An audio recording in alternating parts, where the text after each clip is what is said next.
This podcast is brought to you by Blackaby Ministries International. To find out more, visit blackaby.org. Well, welcome everyone to the Richard Blackaby Leadership Podcast. My name is Sam, and I'm your host, and I'm joined by Richard Blackaby. Well, thanks on his for having leadership me, podcast. Sam. Yeah, it's a pleasure to have you with us. I'm glad you can make it to your podcast this week. I'm glad I almost didn't. I almost didn't either. And yeah, so you're one phone call away from rushing your wife to the hospital and having another baby daughter. I know. I cannot believe it. It's just, she's been pregnant for so long now, and it's like, okay, yeah, let's deal with all that. But now it's like, upon you. Oh yeah, there's a baby at the end of this. Like that's getting There's real now. Sleepless nights at the end of this. We've got things, collected, and baby cribs arranged and all that kind of stuff. And so it's better you than me. But yeah. Some tells me we'll have that child around here, but yeah, exactly. Well, and you just barely flew in from Canada. Yeah. You just spent about a few extra days there, I think, than you had planned, and I think that'll kind of be that will really be the topic of this podcast. That's actually, right. Some of the lessons. Still trying to recover from my most recent trip. Yeah, just continue to wipe the strain and stress out of your eyes, and yeah, I think. We always encourage people, whatever it is you're experiencing, take time to process it. And I'm still in the process of processing the last 2 weeks of my life. Yeah. But I think there's some nuggets there for me to be growing from. And we had originally planned, my wife and I, to go up to Canada on December 30th. And my daughter-in-law is expecting her fourth child, our seventh grandchild, second granddaughter. And so we had this great plan. We would have Christmas here with you guys and our other son, and we would have a few days to take care of stuff, maybe put away the Christmas stuff, decorations and all that. Polish up some sermons. On the 30th, we even strategically went not New Year's Eve because we thought, well, maybe the best time to get away from Christmas a few days, maybe airfares be a little cheaper. Everything was all planned out. Mm-hmm. And then on the 20th of December, we get this frantic message saying that we had a grandson in Canada who had turned 3 that very day named Finley, and he had to be rushed to the hospital. He was not breathing very well. He had a raging fever. And while he's being checked into the hospital in emergency, he has a 30-minute seizure. And now they're having to race him into ICU. And they've got him on, they eventually put him on a ventilator. They've got him 2 tubes going up his nose, 1 going through his throat. They've got an IV. They've got all kinds of monitors on him. And they can't figure out what's causing all of that. They're pouring in antibiotics that don't seem to be doing anything. They can't get his fever down. And ultimately, after about 2 days, they have to airlift him on a helicopter off of Vancouver Island over to Vancouver, the mainland, to put him in the best children's hospital in the province and one of the best in Canada. And so his mother goes with him to Vancouver. And she's expecting this child any day. Yeah. And so here's this pregnant woman now in a vigil in an intensive care room with her son, a whole ferry ride or helicopter ride away from where her husband and her other 2 sons live. And so our best laid plans are suddenly thrown upside down. Yeah. And we realize we can't wait that long. Mike may need to hurry over there to Vancouver if his wife goes into labor or things just turn south, and he's going to need someone to help him with the 2 boys that are left there at the house. And so we changed our plans, and we had never done this before, but we decided to fly out on Christmas Day. And we'd heard that that's actually not a bad day to fly. There's less traffic typically. It actually was cheaper for us to do that, to fly out that day. But so we had Christmas the day before with you and all the relatives here, and Christmas Eve we had a nice dinner. We opened presents, and then Christmas morning we take off. And at first things are going well. Flight actually leaves early, And we make our connection, and that flight gets us into Calgary, Canada, and Alberta, and all is going well. And then I look at my text, and it's a text from my son, Daniel, who lives in Atlanta, and he says, I feel terrible, but I've just tested positive for COVID. And Daniel had sat right next to me during our Christmas dinner the day before. We've been all around him and his family, and went to the evening service at the church, sitting beside him and his family. And so we realized that we can't just go and see my other son, Mike, because if we've been exposed to COVID, we can't give COVID to him. We're not really that concerned about ourselves, but if we give COVID to Mike, then he can't go into his son who has in intensive care. He can't go to his wife and help her deliver his baby. Yeah. So that would be a disaster. He just can't take the risk of getting COVID from us. And so instead of having a joyful reunion at the end of Christmas Day and having a nice dinner with our 2 grandsons and son, we have to go to a motel. And our plans have been changed. And so to drown our sorrows there in the Calgary airport, we saw Tim Hortons. And I said, well, Lisa, let's get a donut and some coffee at Tim Hortons. And that's when I realized I've lost my credit card. And so in checking in that morning, Delta Airlines, I love them in so many ways, but they have this really dumb rule now that when you're checking in to the priority check-in, you have to use a kiosk first to get your baggage tags, and you got to do all that on your own, put your own baggage tags on your suitcase and so on. And then because we're flying international, the kiosk asked for our passports, but it couldn't read our passports. And so it's asking for something, and then it won't process it, just freezes on us. And so I finally asked a Delta agent for help, and she said, oh, those never work for me. Just go on up to the counter. And so I was so frustrated at this. It's 6 o'clock on Christmas morning. We're trying to do this. I grabbed my passport off the thing. I grabbed my boarding passes. I grabbed my luggage. And I forgot to grab my credit card out of the bottom little slot. And so now my primary credit card is stuck in a kiosk back in Atlanta. We've just found out that we've been exposed to COVID. And it's funny, as soon as we were feeling fine until that moment. And then I said to my wife, is your throat feeling sore? I feel like there's a little tickle in the back. We're not making it up. I think it's because we got up at 4 o'clock that morning to fly out. But that'll do it too. So we end up getting a motel. We had a motel, but now we're not going to see our son. And we got to find a place to eat. And Christmas Day evening, even the just the normal drive-through restaurants are all closed. Finally found a McDonald's that was open. A lot of those were closed. And first time I'd ever had a celebrated Christmas dinner with a Big Mac or a quarter pounder, I think I went for. Yeah. And so our plans have changed. Yeah. And that's sort of a sad vista, thinking about that. And thinking all day, well, at least we'll see our son and grandsons at the end of the day in Canada. Now we're in this motel, tiny little room that we hadn't planned. We just planned to sleep in that room, not really spend much time there. But now we're camped there, and then the next day, so we have to put in 5 days of quarantine. So for 5 days, we're in Canada, in the same area of the city that my son lives in, but we can't see him or the kids. And so very disappointing. And then about a day later, we get a call from your wife. And your daughter, 3-year-old, has just experienced a seizure herself. Febrile seizure. Yeah. A febrile seizure out of a fever that went up, and she's taken by ambulance. And so we to a hospital. And so within 1 week, we've had 2 3-year-old grandchildren taken to the hospital in ambulances and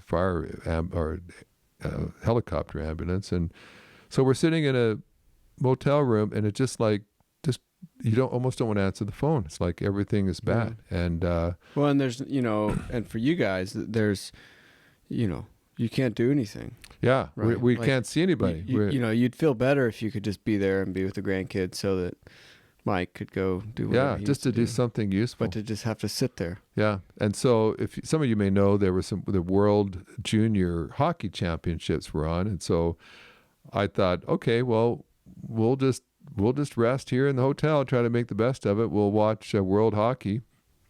And then it gets canceled because of COVID. And so it's like, oh, man. like I'm going to read the book of Job here, I think. Everything that we're hoping on is now being canceled and changed. And so a lot of things happen with that.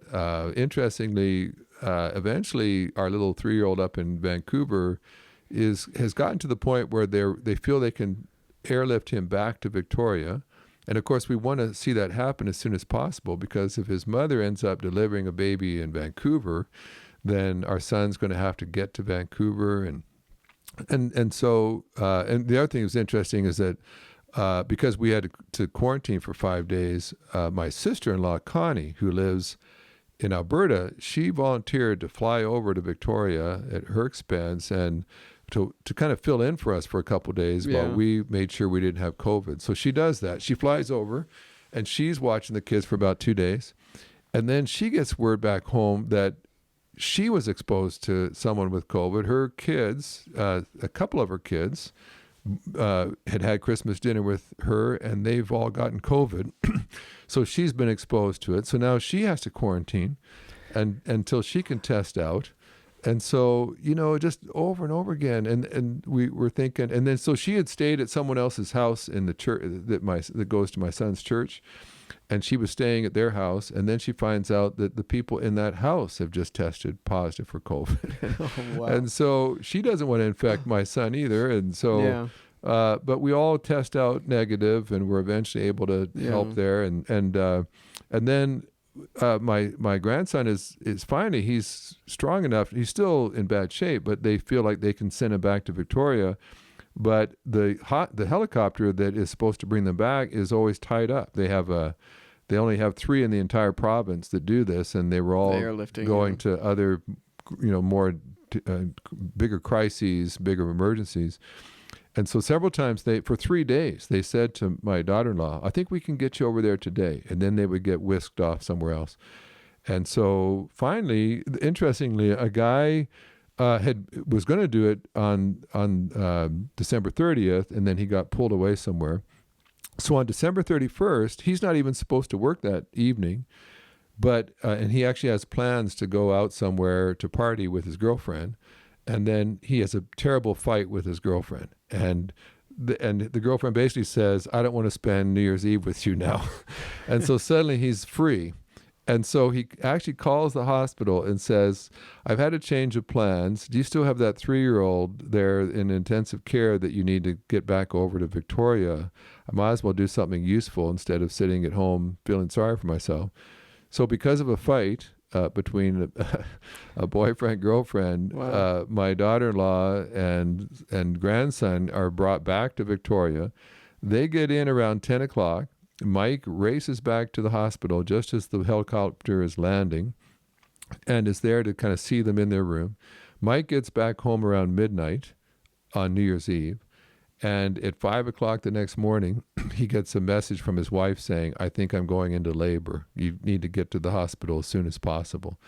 And so he calls us at 6, wakes us up New Year's Day, and says, you need to get over here as quick as you can to help with the kids, and I'm headed to the hospital. And so he barely gets there in time, and his wife gives birth. And just like that. I mean, so if she had not been brought back the night before, all of that would have happened in Vancouver. They would have been stranded there for several days.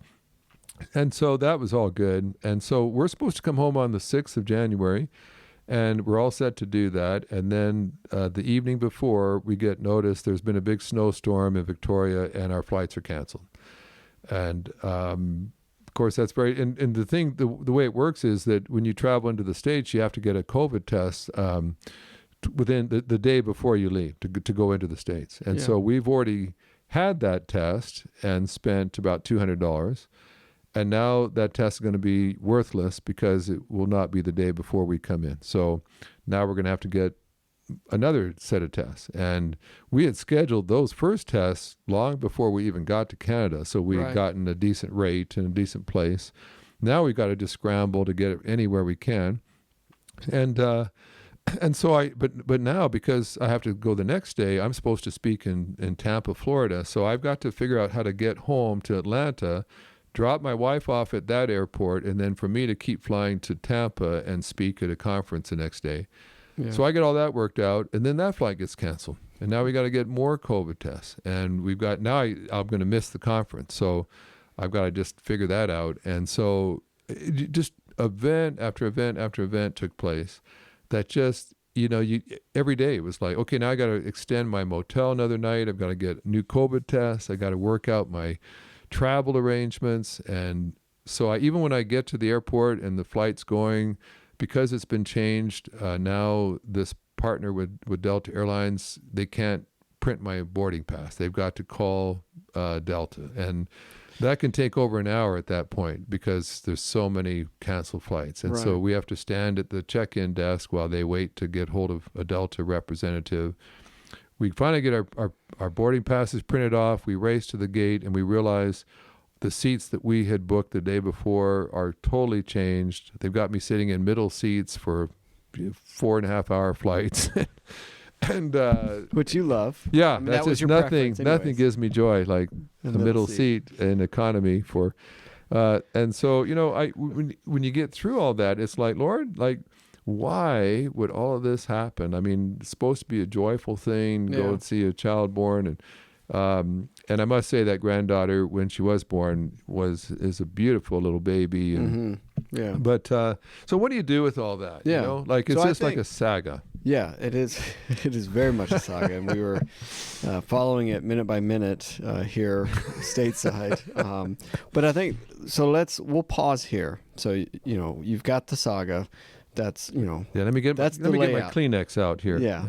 I'll find my violin here somewhere, and so we'll take a quick break here, and then we'll kind of unpack what you're processing as a result of this giant saga. Sounds good. All right. If you've ever wanted to learn how to ask better questions to help move people onto God's agenda, then we have 2 spiritual leadership coaching workshops coming up that can help you do that. One of them is going to be online only, and that's February 28th to March 2nd. And it's going to meet online from 10 a.m. to 4:30 p.m. Eastern Time each day. And there'll be dynamic breakout rooms in Zoom for that. And there'll be an in-person coaching workshop that's going to meet on the south side of Atlanta from May 2nd to May 4th. And both of these will be training people to ask better questions to help move people onto God's agenda. So even if you don't think you're a coach, but if you deal with people, these workshops can be very beneficial to help you become a better listener and a better communicator and help move people to where God wants them to be. We'll leave links to both of these workshops in the show notes, and you can find out more at blackabycoaching.org. And at checkout, you can use code EARLYBIRD, that's all one word, no space, at checkout for a little early bird discount in your registration. So we hope to see you at one of these 2 spiritual leadership coaching workshops. So, Richard, I certainly don't envy the experience necessarily that you went through. And I'm hoping you don't have a similar experience here in the next week yourself. Right. Well, yes, certainly. I hope there's no airlifting involved, and I hope it's a much calmer and much more straightforward. Yeah, you kind of had that with your first delivery, first baby. That was much longer and more strenuous than we hoped, but we're hoping this one is much more straightforward. But so you've just you're on the heels of this really just intense couple of weeks. Yeah. Away from home, doing your best to be support to your family, to your son, and to his family.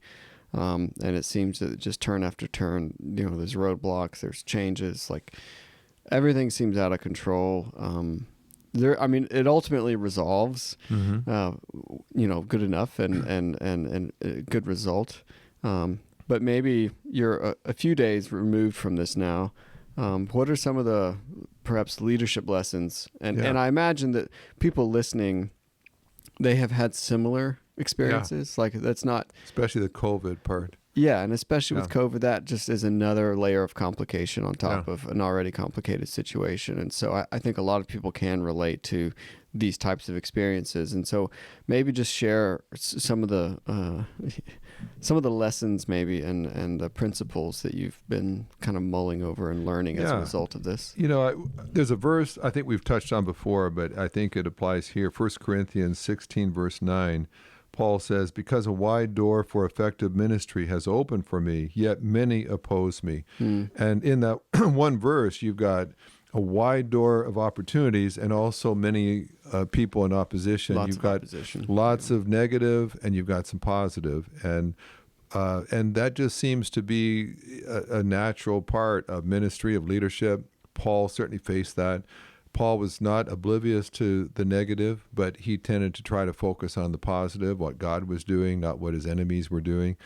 And I realized that throughout that whole process, that was also the case with us. It would have been so easy to feel sorry for ourselves. You race all the way to Canada. We left 5 days early. Then we're told we have to quarantine for 5 days. Yeah. So it's like you could have just stuck to your original plan had you known. But the interesting thing is, number one, we still managed to end up seeing the grandkids about 2 days sooner than we would have. Yeah.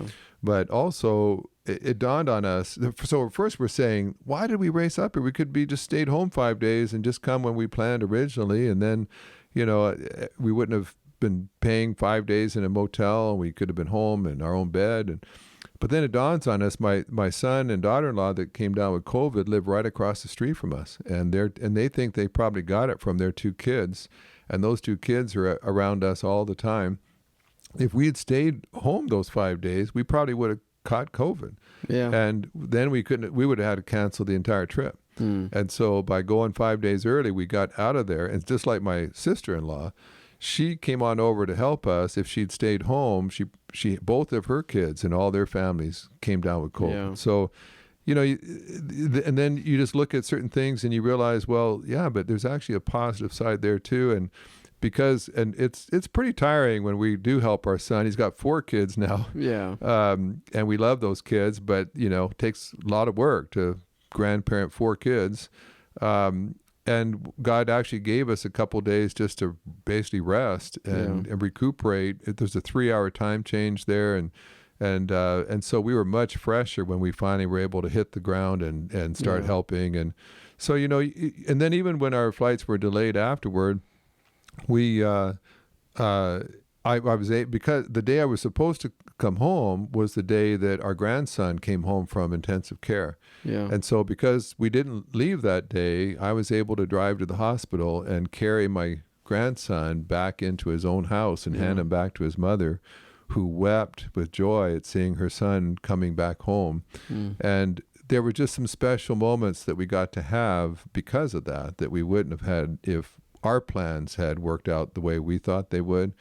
And, it's a hard thing sometimes, especially if you're a planner and an organizer, to you make your plans and you try to work everything out the best way you can. And then the fact is that in the world in which we live now, especially, there's just a new normal, and that new normal is what you plan may well not work out. Right. That circumstances will change, and we live in a COVID world, especially right now, where so many people are infected, and you're almost every time you go outside, you're almost bound to be exposed to someone who doesn't know yet that they have COVID, and cancellations are going to become just an increasingly significant reality. That in class school may be canceled here and there.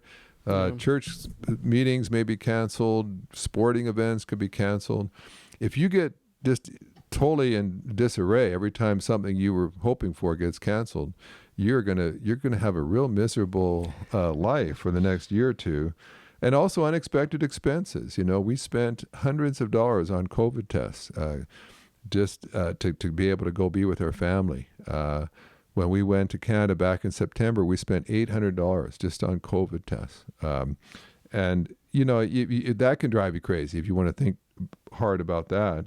If you really just feel that you just have to live your life on schedule, schedules are going to change. And so, Just a couple of things I would say is what I'm learning is, and as I was trying to cope with that, I just felt like, okay, I can get really uptight about this, or I can just kind of just go with the flow and just say, in this moment, how do I need to live and lead? How do I make a difference now? And I know at one point when my granddaughter was born in the hospital, my son, Mike, went to be with his wife and granddaughter during the day.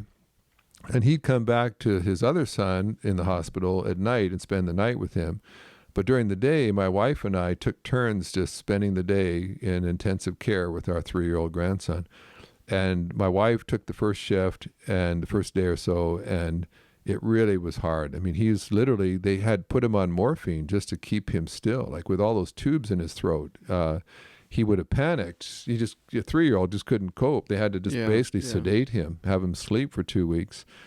And so now he's having to be weaned from morphine, of all things. I've got a 3-year-old drug addict for a grandson. And you've never seen anything so pitiful as a 3-year-old going through withdrawal. But he was in intensive care. They're weaning him off his drugs. And so it just broke my wife's heart to see that. And he's all wobbly and shaky and emotional and confused. And so I ended up spending a couple of days there. And, I never liked to waste time. So I thought, well, he's probably going to sleep a lot. I'll just bring my computer bag up, and I've got books, and I've got to read. I've got books to write. I've got emails to answer. Yeah. For 2 days, 2.5 days, I never even opened my computer bag. He never slept the whole time I was there. We wrestled, we watched TV. I pushed him down the hallway once he got off his IV and little car. I guess one thing I learned from that was, just always keep your eye on what matters and what doesn't matter. And I sat there watching all kinds of cartoons with my grandson, holding him beside me, and I tickled him. We played together, and God just said, and I've got this big meeting I'm supposed to do in Florida that's getting canceled, and I'm getting all frustrated about that. And God just said, look, just love on your 3-year-old grandson, and right now that's just the most important thing you can do. And it felt so fulfilling for me. I just felt like I could be in front of an audience here today. But it's just more fulfilling, I think, just to watch cartoons with my 3-year-old grandson. And I just need to just embrace that and just enjoy that and know that that's important. And, so a couple other things to say. One is just in the moment, just ask God to help you know what matters here. Does it really matter that I made that meeting? Does it really matter that I had to pay this extra expense, or that this schedule got changed? A second thing is just adaptability, and leaders have always known this. They had to be adaptable, but I think more than ever in this world, 10 years ago you had to be adaptable too, but I don't know, maybe to the degree that you have to right now. Yeah, it seems like it's a lot more now. Yeah, and so just, if you can't be adaptable, I just don't know how you can lead in this world right now. And you have to look hard and long to find a leadership role that does not require that right now. Everyone's having to adapt. A third thing is creativity. Just you're going to have to be creative, because things that you have done in the past just may not be relevant now. They just might not work, and you may have to deliver things in ways you didn't before. This meeting in Tampa I was supposed to do, I ended up videotaping an hour-long presentation that was sent there. They showed it on a big screen in my time slot. And, fortunately, I heard some great things about that. And we had to adapt. My son had gotten some new lighting for his live stream, and he did a bunch of stuff with sound. And I don't know that it's as good as me being there in person, but we got great reviews back. And, we wouldn't have, a little while ago, we probably would never have even thought of that. If you couldn't be there personally to speak, then you just apologize and said sorry. Hey, but instead, we pivoted, we adapted, we got creative with a different way of delivering the message, and people were blessed. I've been receiving messages back already from people that were there about how meaningful it was, and maybe the last one is just you're just going to have resilience. When something doesn't work, don't just quit and go home. hang in there. Just stay with it till you find a way to make things work. And it may be more expensive. It might stretch you in ways you hadn't counted on.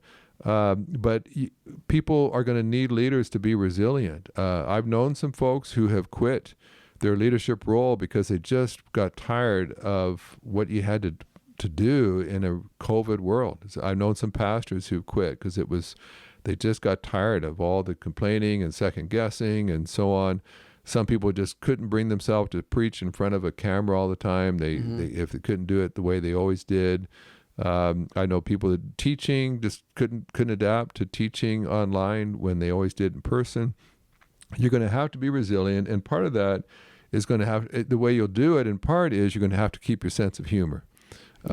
Just find a way to keep laughing, and we got to the point with us where it was just, you just had to laugh. It was just like every time you think, okay, we got it all worked out here. Like we were thinking, okay, well, we've got my sister-in-law here to cover for us. Now we're good while we get over COVID.